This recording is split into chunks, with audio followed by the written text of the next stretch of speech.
Братя и сестри, през деветия последен ден от нашата деветница преди тържеството на свети Йосиф ще размишляваме върху една от основните функции на свети Йосиф, който е пример за грижовен баща. Освен, че е съпруг на блажена Дева Мария, той приема призванието да бъде иземен баща на Божия Син, да бъде негов покровител, пазител, възпитател, хранител, учител и всичко това, което трябва да бъде един баща за своята рожба. Въз основа на миналите размишления, ако сме слушали добре, бихме могли да си направим извода, че Йосиф е изпълнил идеално тази мисия, поверена му от Бога чрез ангела, да приеме Мария и детето, което тя носи в утробата си. Йосиф приема това призвание и отдава живота си на Божията воля до такава степен, че той днес едновременно и пример и покровител на всички християнски бащи и на всички християнски семейства.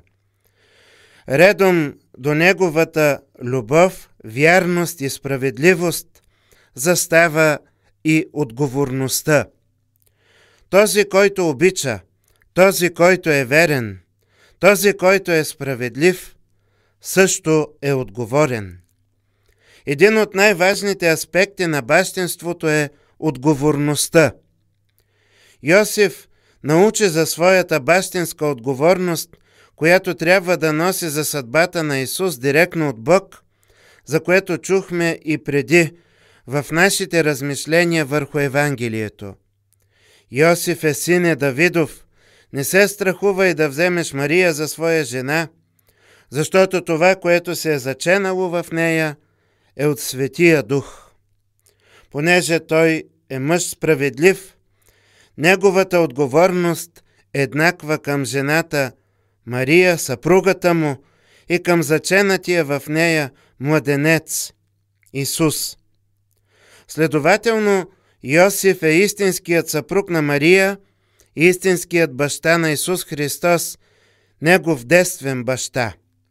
Той е баща в акта на раждането, т.е. в акта на приемане на детето като свое и още повече в акта на неговото отглеждане, развитие и възпитание. Йосиф свидетелства, че брачната общност е дълбок акт на поверяване и любов, преди всичко пред лицето на истината, че самият Бог призовава към брака, както и към майчинството и бащинството. Това, към което призовава Бог, трябва да се приема отговорно, понеже ние сме Божии последователи, а Бог винаги постъпва отговорно. И ние сме призвани да постъпваме отговорно. Йосиф е разбрал това и също поема тази отговорност като баща на Божия Син тук на земята. Майчинството и бащинството са споделена отговорност. Родителите търсят заедно най-доброто за детето. Основната отговорност на родителите, за която е пример Йосиф, е да търсят Божията човечност в детето. Това е направил Йосиф, който открил също и човечността в Божия Син и е бил отговорен за нея. Исус да бъде добър човек. Друг много важен аспект в бащинството е вярата. Свети Йосиф, като земен баща на Исус, е човек с голяма вяра. Йосиф направи както му каза ангелът и взе жена си при себе си. Вземайки я за своя съпруга, той се грижи за нея, иска и желае да осигури нейната безопасност. Задължение на съпруга и бащата е да се грижи за семейството си, да осигурява материално съществуване, да дава усещане за сигурност, особено когато е трудно. Всичко това трябва да бъде потопено във вярата. Да бъдеш добър баща означава да си човек на вярата.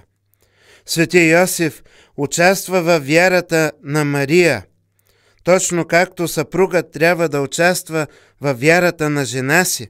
Той трябва да обедини своята вяра, вкоренена в сърцето му, с вярата на жената, която е избрал, която е направил най-близка и най-скъпа за себе си. Наистина, за да бъдеш глава на светото семейство, е била нужна вяра. Днес да бъдеш глава на християнското семейство в тези трудни времена, наистина е нужна вяра. На Йосиф не му е било лесно, но благодарение на вярата се е справил. Доверил се на Бог. Днес е пример за нас, че и ние, колкото и да е трудно, ако се доверим на Бог, ако повярваме в Него, то невъзможното в нашите очи и в очите на днешния свят е възможно. Възможен е животът в християнските ценности в семейството. Този начин на живот е износил Христос и носи спасението от Него. Свети Йосиф, оставайки близо до Бога, се отдава на Неговото всемогъщество и това му е позволило смело да се изправи срещу всички трудности. Бидейки близо до Исус и Мария, той води дълбок вътрешен живот, от който черпи благоразумие и сила. Бащата е пример за децата. Отношението на бащата влияе върху формирането на Божия образ в децата и тяхното духовно развитие. Бащата, който се моли, който взема малката ръчичка на детето в ръката си и го води на църква. Бащата, който говори на детето за Бог, е отражение на образа на Бог Отец. Бащата, който е близо до Исус и Мария, е най-добрият пример, като Йосиф, за своите деца. Скъпи бащи, не чакайте някой друг да научи вашите деца на вяра и молитва. Молитвата и вярата учат на любов към Бога и хората. Любовта се ражда в семейния дом, чийто глава е бащата. Отговорният баща е работещ човек, който се труди. Работата е основното измерение на човешкото съществуване на земята. Светото семейство от Назарет не беше освободено от работата и физическия труд, обикновен, често тежък и досаден. Свети Йосиф влага таланта си и цялата си любов към Исус и Мария в работата си. Работата го доближава до Бога. За Йосиф тя е почит към Бога. Свети Йосиф знаеше, че като работи, той изпълнява Божията воля. Затова работата му беше придружена от атмосфера на мълчание и молитва. Живеейки в постоянен контакт с живия Бог, той ни напомня, че да си добър баща означава да докажеш, че добре свършената работа е израз на любовта на бащата към неговите чеда. Свети Йосиф е за нас баща, който показва на децата си правилното усещане за работа. Учи го да я върши съвестно, единствено с Бог и онези, на които с нашите усилия служим. Защото стойността на труда не се определя от това, което правим, а как го правим и какви мотиви ни ръководят. Освен това, съвместната работа в семейството, домакинските задължения учат децата на уважение към човешкия труд, жертвата, общността и стойността на усилията. По този начин бащата се превръща в истински възпитател на детето. Да си баща е не само изпълнение на биологична функция. Днес много бащи не поемат отговорност за развитието и възпитанието на децата си, смятайки, че това е задължение на неговата съпруга, училището, детската градина. Взирайки се в примера на свети Йосиф, виждаме неговата отговорност като баща.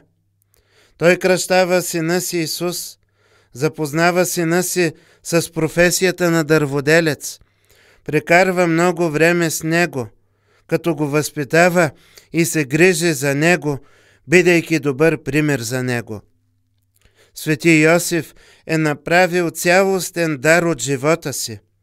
Той е отдаден и отговорен съпруг и баща. Той е човек с дълбока вяра, напълно покорен на Бог.